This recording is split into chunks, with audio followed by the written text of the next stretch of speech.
Thank you అండి అందరికీ. First of all నా కెరీర్ సంబంధించి కానీ నా సినిమాకి సంబంధించి కానీ థ్యాంక్స్ చెప్పాల్సింది రాజమౌళి గారికి. బికాజ్ పుష్ప 1 హిందీలో రిలీజ్ చేయాలని పట్టుబట్టింది ఆయనే. నాకు ఫోన్ చేసి, బన్నీకి ఫోన్ చేసి, నెక్స్ట్ ప్రొడ్యూసర్స్ ఫోన్ చేసి, మీ మధ్యలో ఒక 2 సాంగ్స్ రిలీజ్ చేస్తున్నారా వద్దనుకున్నాం, ఆయన పట్టుబట్టి కావాలి చేయాలని ఆ ఇనిషియేషన్ తీసుకుంది ఆయనే. సో రాజమౌళి గారు, Rajamouli sir, thank you so much. Love you for this. ఈ రోజున ఇక్కడ నిలబడ్డాను అంటే డెఫినెట్గా అది కారణం మీరే. ఎందుకంటే నేను ఒక మాట అన్నాను ఆయనతో, అది కాదు సార్ నా సినిమా పాన్ ఇండియా కాదంటే, నువ్వు పాన్ ఇండియా రిలీజ్ చేస్తే అది పాన్ ఇండియా సినిమా, రిలీజ్ అయిపోతే తెలుగు సినిమానే. So separate pan India cinema అనేది ఏది లేదు, నువ్వు రిలీజ్ చేయన్నారు ఒక మాట అన్నారు. అంతమించి ధైర్యం లేదు నాకు యాక్చువల్గా. అండ్ అందరికీ ఇప్పుడు మళ్ళీ మా గ్యాంగ్ అందరినీ పిలిచి థ్యాంక్స్ చెప్పాలనుకున్నా, బికాజ్ ఇది లాంగ్ జర్నీ. కానీ మా రావు గారు మళ్ళీ టైం ఇవ్వట్లేదు నాకు, ఇంకోసారి చెప్దాం అనుకున్నారు. అందరిని పిలిచాను నేను వీళ్ళందరినీ కూడా. అండ్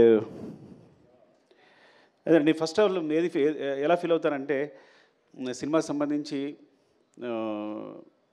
అంటే మనిషికి ఆనందాన్నిచ్చేది చాలా ఇంపార్టెంట్ థింగ్ ప్రపంచంలో ఏదైనా. ఫర్ ఎగ్జాంపుల్ చెప్తాను, ఒక ఫ్రెండ్, నేను చిన్నప్పటి నుంచి వాడిని చూసుకుంటున్నాను, జాగ్రత్తగా అన్నీ ఇస్తున్నాను, అన్నీ చేస్తున్నాను, నాకు కూడా ఉంటాడు. కానీ చిరంజీవి గారు తీసుకెళ్ళి ఒక ఫోటో తీసుకున్నప్పుడు వాడు ఏడ్చాడు. వాడు ఆనందం మామూలుగా లేదు. అంటే ఎవరైతే ఆనందాన్ని ఇస్తారో వాళ్ళు చాలా, అంటే హీరోస్ని ఇంత స్థాయిలో నిలబెట్టి అందరూ ప్రతి హీరోని ఇలాగా కొలుస్తున్నారు చూస్తున్నారంటే వాళ్ళు ఇచ్చే ఆనందం అనమాట. అంటే మాకు ఇంత ఎంటర్టైన్మెంట్ ఇస్తున్నాడు, అఫ్కోర్స్ వాళ్ళు మనీ పెట్టి కొనుక్కొని కూడా నాకు ఆనందాన్ని ఇస్తున్నారని పూజిస్తున్నారు, ఆరాధిస్తున్నారు. సో అందుకని ఈ ప్రపంచంలో అంటే నేను ఎందుకు ఇప్పుడే ఫీల్ అవుతానంటే, కేవలం ప్రతి ఫ్రేమ్ ఎంటర్టైన్మెంట్తో నింపాలి, థియేటర్కి వచ్చినాడు 3 అవర్స్ అన్నీ మర్చిపోయి మొత్తం నా ప్రపంచంలో ఉండాలి అని ఈ సినిమా ట్రై చేశాను యాక్చువల్గా. సో దానికోసం నేను నా టీం అహర్నిశలు కష్టపడ్డాం. Of course A business, it's complete business. But ఆ బిజినెస్లో కూడా నా క్లారిటీ, నా ఫెయిర్నెస్ ఏంటంటే, ఈ బిజినెస్లో కూడా నేను వచ్చిన వాడికి ఫ్రేమ్లో ప్రతి ఫ్రేము ఎంటర్టైన్మెంట్ నింపాలి, వాడిని ఎంటర్టైన్ చేయాలని ముఖ్య ఉద్దేశంతో చేశాను. అండ్ ఎవరితో అందరి గురించి మాట్లాడిన టైం లేకపోయినా కానీ జస్ట్ మై టీం మళ్ళీ ఒక టీం అందరూ ఒకసారి వస్తే బెటర్ నాకు అనిపిస్తుంది ఒకసారి.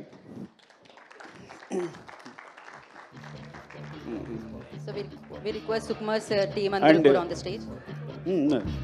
అండ్ ఇంకా చెప్పాల్సింది మన ఫహద్ ఫాజిల్, ఫఫా. యాక్చువల్ నేను మనం మాట్లాడలేకపోయాను మీ గురించి. I'm very thankful to you because is like తను బన్నీ చెప్పినట్టే నాకు బ్రదర్లా, ఇట్స్ లైక్ బ్రదర్. ఎంత చిన్నపిల్లలాగా సెట్లో నేనేం బ్రెయిన్లో అనుకుంటానో అది అక్కడ వచ్చేస్తుంది.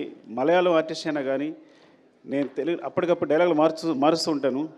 మార్చినా తను వెంటనే మలయాళంలో మార్చుకుని ఇంత టైం కూడా తీసుకునేవాడు కాదు, తను వెంటనే చేసేవాడు తను. అండ్ వచ్చిన దగ్గర నుంచి నన్ను ఎంకరేజ్ చేస్తూ మాట్లాడుతూ ఈ సినిమా సంబంధించి ప్రతి సీన్ గురించి మాట్లాడుతూ మమ్మల్ని నిరంతరం పుష్ చేస్తూనే ఉన్నాడు. ఎప్పుడు వచ్చినా కూడా అంటే తను సెట్ ఉన్నాడంటే నాకు మామూలు హ్యాపీనెస్ కాదు. అలాంటి ఆర్టిస్ట్తో చేయడం అదృష్టంగా ఫీల్ అవుతాను నేను. Fafa, love you, thank you so much. Thank you so much Fafa. అంటే కొన్ని ముఖ్యంగా చెప్తాను అంతే, but I go my team, time అయిపోతుంది కాబట్టి. వన్స్ అగైన్ ఎవరు కనిపిస్తే వాళ్ళు చెప్తాను. అరే సరే చెప్పకపోతే మీరేం ఫీల్ అవ్వద్దు, బికాజ్ మీ గురించి చెప్పడానికి నేను ప్రిపేర్ కాలేను కాబట్టి. ఈ ప్రవీణ్ నాకు తెలిసి ఇలాంటి అసిస్టెంట్ డైరెక్టర్ నాకు ఇంతవరకు దొరకలేదు. వాడు డైరెక్షన్ డిపార్ట్మెంట్ అవ్వచ్చు, రైటింగ్ అవ్వచ్చు, అన్ని విషయాల్లో కూడా నాకు ఎప్పుడు హెల్ప్ చేస్తున్నాడు. కొన్నిసార్లు డెసిషన్ మేకింగ్ అన్నిటికన్నా ఇంపార్టెంట్ సింహాసనం జడ్జిమెంట్, అది ఇప్పుడు వదిలేస్తుంటాను నేను. అరే ఇప్పుడు డెసిషన్ తీసుకోవాలని వదిలేస్తుంటాను. సో అంత ఇంపార్టెంట్ నాకు ఈ సినిమాకి సంబంధించి, టీంకి సంబంధించి. థ్యాంక్ యూ, లవ్ యూరా. అది థ్యాంక్ యూ నాన్న. అండ్ వెంకట్, అంటే వీళ్ళిద్దరూ కంటిన్యూస్గా నా స్క్రిప్ట్ సంబంధించి ఫాలో అవుతూనే ఉంటారు. అంటే నేను డైరెక్షన్ డిపార్ట్మెంట్తో స్క్రిప్ట్ డిస్కస్ చేశాను. యాక్చువల్గా మెయిన్ స్క్రిప్ట్ అంతా డైరెక్షన్ డిపార్ట్మెంట్ డిస్కస్ చేశాను. సో వీడి కథలో కానీ వీడు ఎప్పుడైనా ఒక జడ్జ్మెంట్ చెప్పాడంటే కామ్గా ఉంటాడు.